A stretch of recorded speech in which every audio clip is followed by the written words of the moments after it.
What's happening, guys? Welcome back to another F1 23 track guide. This time I'm going to be teaching you guys where you're losing time at Jeddah. But before we get into this guide, setups are important for being quick at any circuit. And that is why today's sponsor, SRC or Sim Racing Center, is the only place you need to be fully prepared for your next league race. They currently offer setups built by esports engineers and drivers, and they are actively updating them throughout the game cycle. SRC also offer race preparations for 50% and 100% races, where you get access to tire strategies, fuel loads, all in different conditions as well. And for you guys, my viewers, SRC are kindly offering setups for all circuits at 75 euros, which is around about half the price of what they would usually be. And plus, they've also given a 10% discount if you use code BUSHI at checkout. So if you would like to help support this channel and get access to esports level setups and race preparations, make sure to go to the link in the description or go to simracing-center.com/Bushi or BushiAntz, and remember to use code BUSHI at checkout for that extra 10%. So without further ado,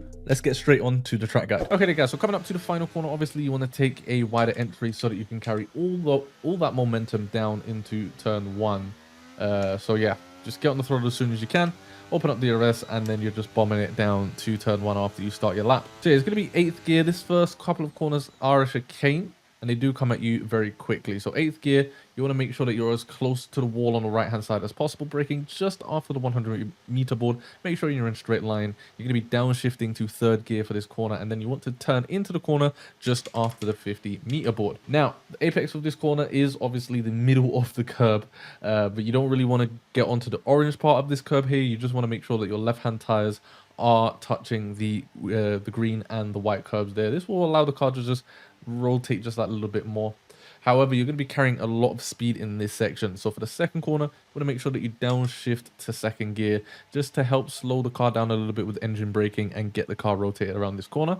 Again, you want to make sure that your right hand tires, just like the first corner, are touching the green and white curb on the inside there. And then as soon as you reach the apex, which is around about the middle of the curb, that's when you want to start getting on the throttle, short shift up to 3rd gear.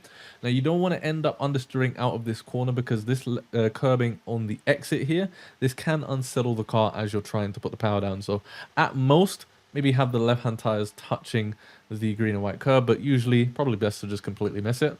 And then you want to straight line the car as soon as possible. Now, as you can see, there's a wall right here. Now, the white line is actually the track limits here. So you can use all the track up until basically the wall. And if you touch the wall, then that's probably going to invalidate your lap. But usually you can just get up as close as you want to the wall to straight line the car.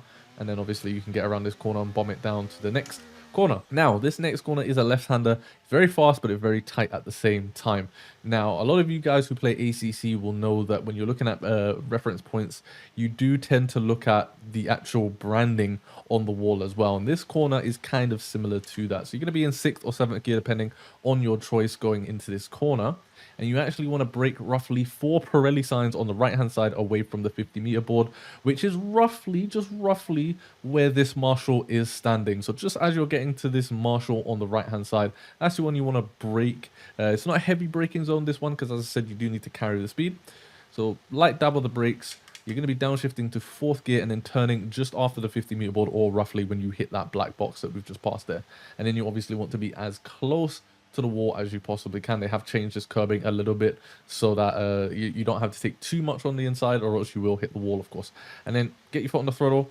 At most, you want around about half-ish of your car on this green and white curb on the exit. The car can bottom out on this curbing, so you don't want to put too much of the car on the right-hand side of the car on this curbing. And then, yeah, you're just carrying the speed throughout the rest of this sector.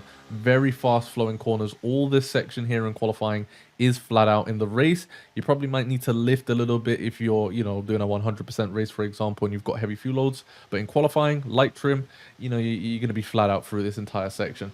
At this point, you should be in 7th gear. Then obviously make sure that the right-hand tires touch this curb here, because it can help rotate the car, and avoid getting on this curb on the left-hand side, because this curb, you will bottom out on it and it will drag you off the track. So you want to make sure at most that only the left-hand tires touch this curb.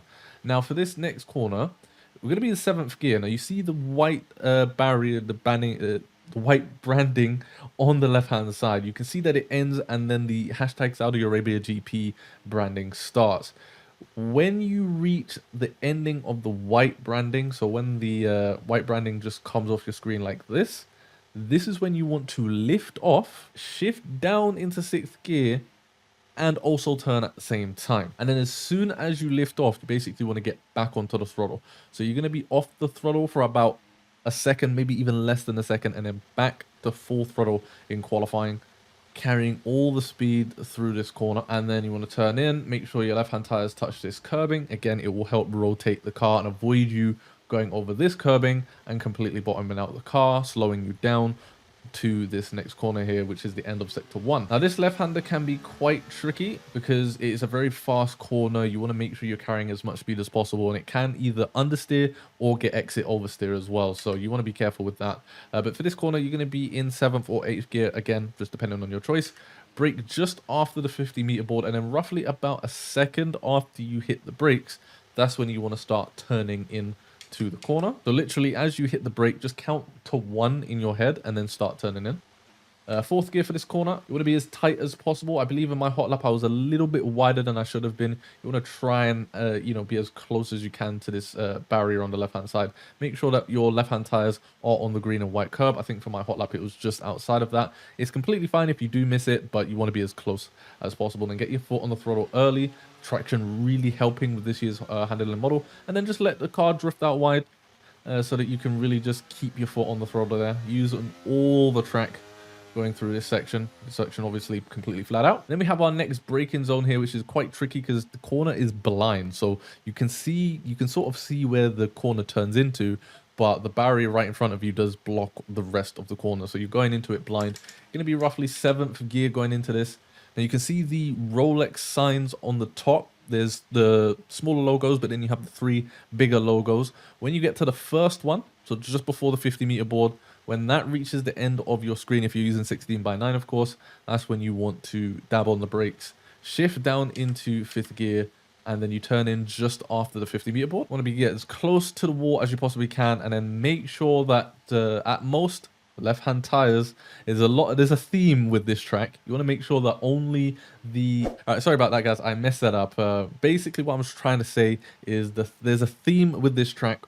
Obviously the curbs are pretty similar, and a lot of the time you can bottom out on it, so you really want to make sure that the side of the car that's on the outside of the corner, that's the only part of the car that's touching those curbs, or else you're going to bottom out and you're just going to end up losing a lot of time, or potentially even go into the wall. Then you have another flat section. Sector 2 and Sector 3 are pretty much just flat out throughout the whole part, so you just want to take the line of least resistance, open up DRS of course as well. This next corner, you're going to be in 8th gear by the time you get to it.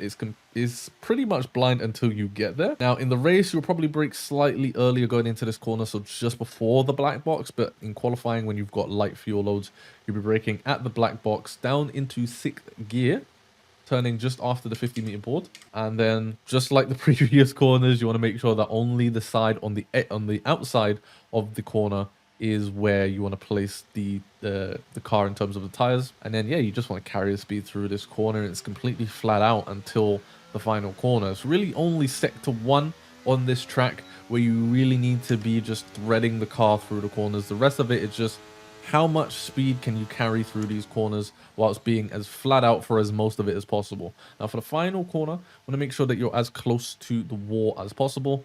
Then you brake in a straight line just after the 100-meter board, down into 3rd gear for this corner, and then just as you're hitting the 50-meter board, that's when you want to start turning into the corner. Make sure that you trail brake nicely into the corner there. Get as close to the wall as you can. Get on the throttle. Use all the track up until the wall as you can. And then you're pretty much just straight lining it to the end of the lap here. Obviously, open up DRS.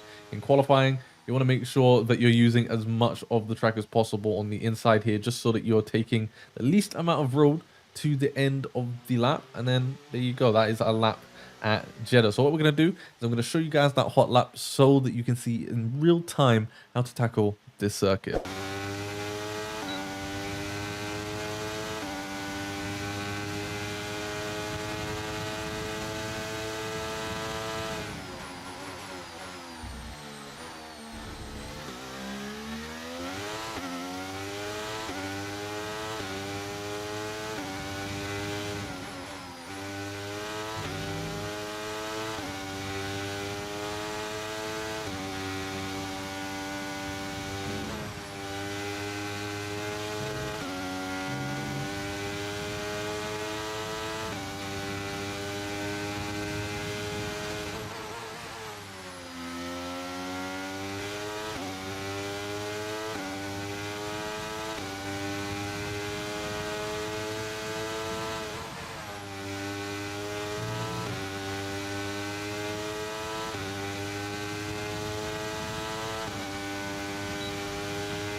So that's going to be it for today's track guide. This is where you can make uptime around the Saudi Arabian circuit. I would like to thank SRC once again for sponsoring this track guide series. I would also like to thank you guys who are currently members of the channel as well for supporting the channel. If you do want to support the channel, just past liking, subscribing and watching the content, make sure to check the description below for that join button so that you can get more info on that. And I'll catch you guys in my next video.